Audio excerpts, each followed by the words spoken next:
অভিনয় যেন রীতিমতো তাদের পরিবারের ঐতিহ্য। আর এবার সেই পরিবার থেকেই আসছেন জি বাংলার নতুন নায়িকা দেবপ্রিয়া বাসু। আগামী 29শে জুন থেকে জি বাংলায় পর্দায় শুরু হচ্ছে নতুন ধারাবাহিক দুলারি। আর সেই ধারাবাহিকের নায়িকার ভূমিকায় দেখা যাবে দেবপ্রিয়া বসুকে। অনেকেই ভাবছেন এটাই হয়তো তার প্রথম সিরিয়াল, কিন্তু না, এর আগেও একাধিক ধারাবাহিকে অভিনয় করেছেন তিনি। তবে নায়িকা হিসেবে এটাই তার প্রথম বড় সুযোগ।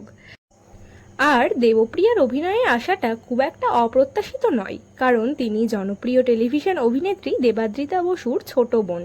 বাংলা ধারাবাহিকের দর্শকদের কাছে দেবাদ্রিতা একটি অত্যন্ত পরিচিত নাম। নিজের অভিনয় দক্ষতা দিয়ে তিনি ইতিমধ্যেই দর্শকদের ভালোবাসা অর্জন করেছেন। শুধু তাই নয়, দুই বোনের বাবাও দীর্ঘদিন ধরে অভিনয় জগতের সঙ্গে যুক্ত।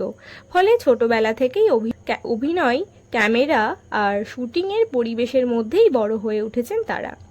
এবার দেখার পালা, দিদির মতোই কি দর্শকদের মন জয় করে নিতে পারবেন দেবপ্রিয়া, নাকি দুলারির হাত ধরেই তৈরি হবে তার নিজস্ব পরিচয় এবং আলাদা ফ্যান বেস।